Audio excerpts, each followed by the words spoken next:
Hi, I'm Katie, and I have been toying with this idea of creating a YouTube channel where I curate different double features and then just basically talk about my thoughts. I guess the idea first sort of synthesized during lockdown of 2020. My friend and I were just spoiled with so many wonderful and beautiful repertory theaters in our area, and when that went away, there was just this huge void. And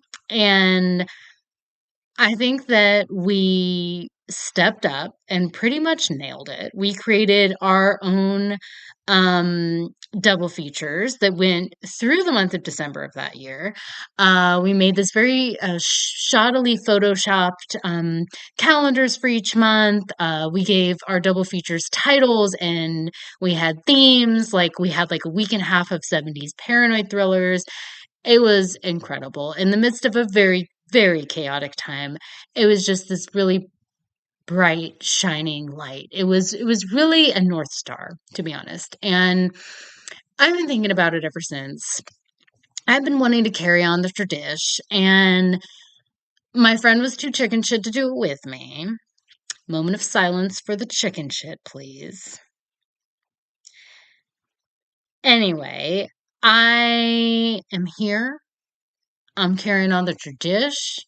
And I'd like to introduce you to my first double feature, which is the 2020, very apropos, the 2020 movie Capone, directed by Josh Trank, paired with late stage Paul Schrader, Oh Canada, that came out in 2024.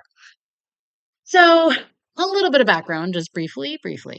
I am, mm, you know what? Mm. I know, super fan. It's not the right word. Not the right word in any universe for this. I am an organized crime scholar. Putting on the thinking cap. That's what you're wondering what I was doing.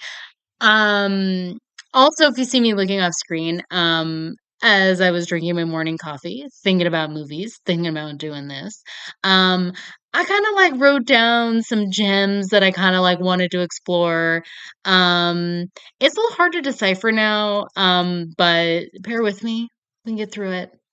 Got this. But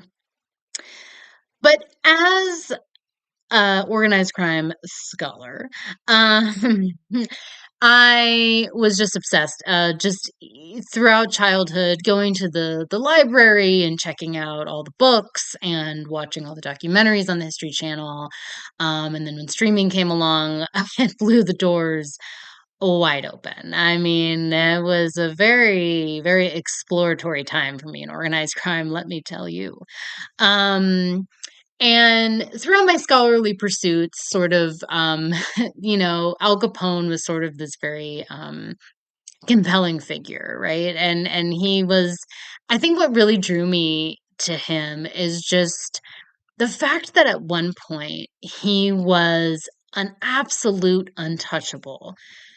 To then meet such a humiliating, degrading, quite frankly, just a completely uncelebratory end, um, was tragic. It was like the story that cinema dreams of, and it was real life. So when I found out that they were making a Capone movie, I was just over the moon. I was psyched. And then to find out that Tom Hardy, one of my very favorite actors. Just I think he is one of the best actors of his generation. I think there is just such a wounded rawness to him. Just complete Brando vibes just emanating off of this guy. And I could do a whole video on him. I won't. Um but for anyone interested, like I can. Okay. So just putting that out there.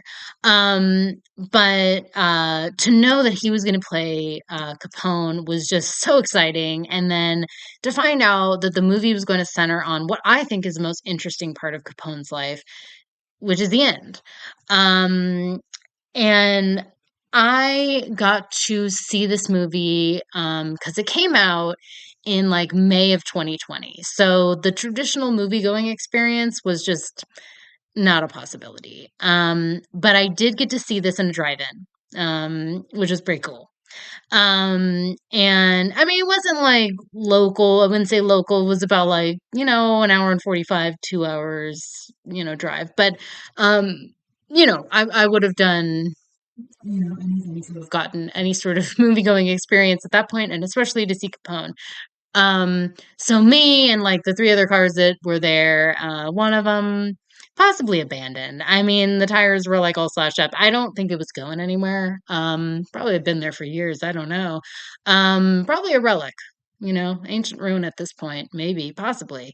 But that's not the theater's fault. That's not Capone's fault. There's a lot going on. As we know, there was a lot going on. People had bigger fish to fry than you know, goddamn Tom Hardy in his Capone movie, except me. I'll be honest, I lived and breathed the movie. I was just I mean, it was my life. It was my life for a time, after I got home, I watched it on streaming. I won't even go into how many times. And I recommended the movie endlessly. No one took me up on it. It was, I think the only person that did was, the friend I made the double features with. Um, but, their loss, our gain, and now your gain for discovering this video and hopefully going and checking it out. Which brings me to Oh Canada. I am I'm a Paul Schrader girl through and through. I love him. I respect him more than my own life. If I could lay down my life to give him just one more minute on this earth, I would do it in a New York minute. I feel like that needs to be said. If you don't feel the same way, I don't want to hear it. There's the door. Get the fuck out. You don't exist. Grow up. Okay? Seriously, grow up, get on the train. I get the fuck out, Don't want to hear it. Um, you're not real.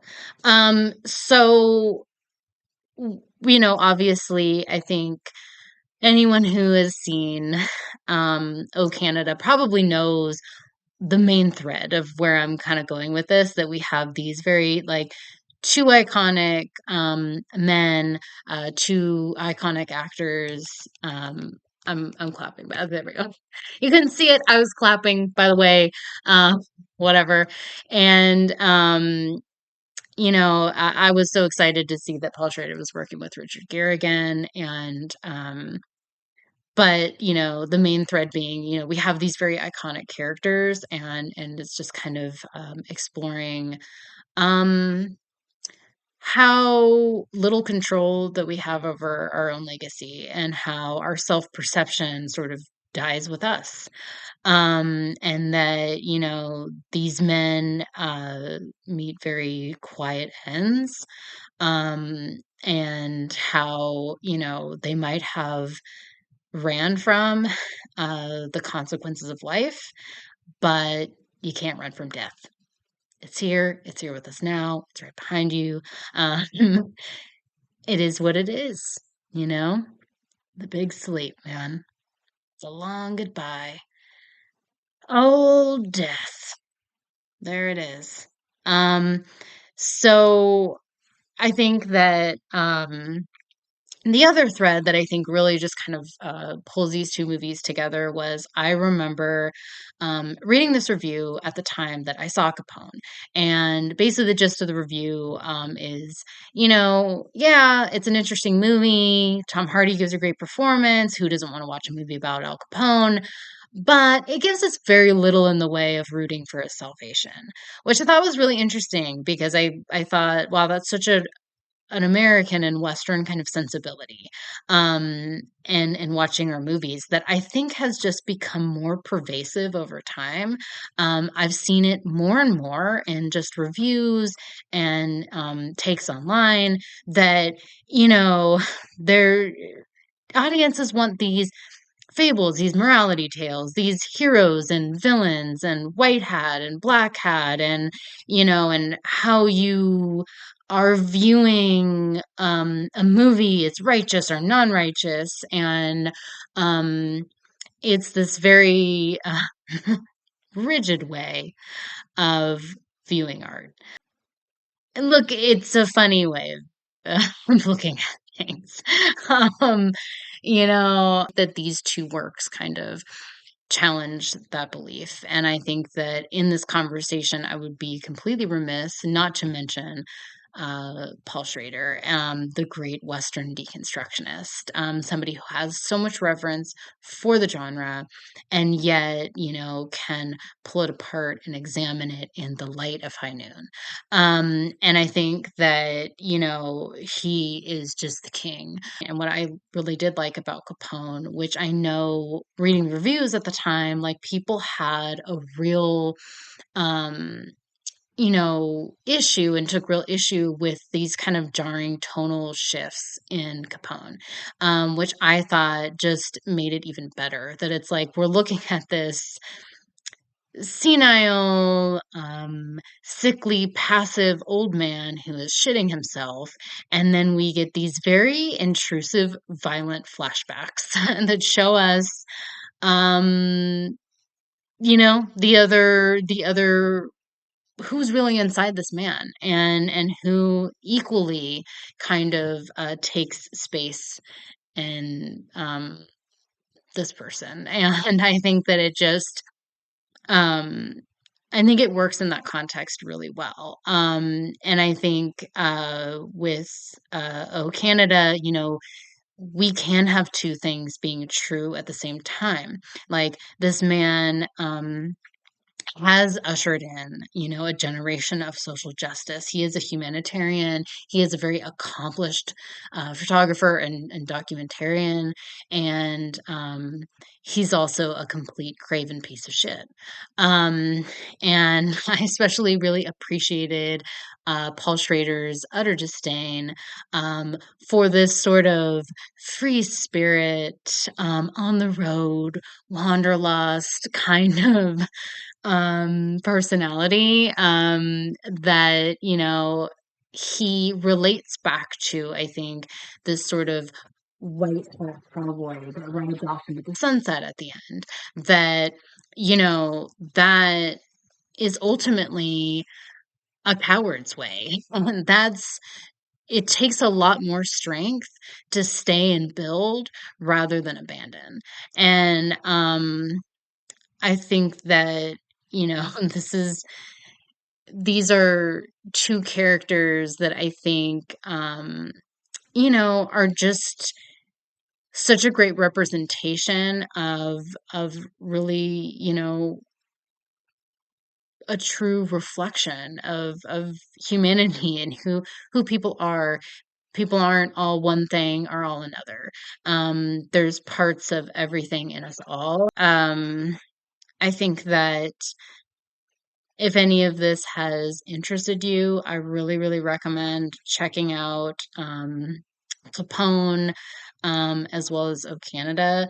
I think, the greatest part of Capone is the amateur nature of the director, and the fact that he doesn't have full or any control over Tom Hardy, which I think, look, he's just that kind of performer. He's a dog you let off the leash and you're rewarded with a great performance. So that's not to,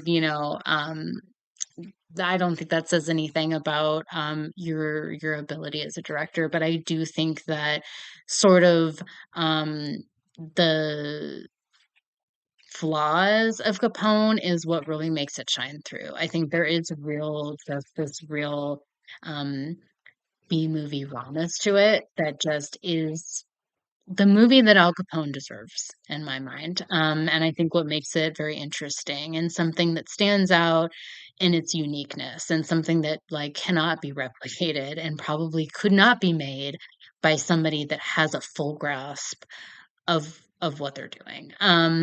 And that's what makes it great. So if any of this has interested you, I don't think "O Canada" is in theaters anymore. It's kind of the unfortunate nature of things that, if you're not a big blockbuster, you kinda come and go, and that's how it is. But I definitely recommend trying to catch it on streaming and watching these 2 together. I think that, I'd be really interested. That would be of my my ultimate dream is that anybody watches this and that, anybody would engage with their own thoughts, in the comments. I also have a link to my Letterboxd. I don't double dip, so it's different movies over there, and, not really reviews. It's kind of the same thing like this, just kind of thoughts, impressions, etc.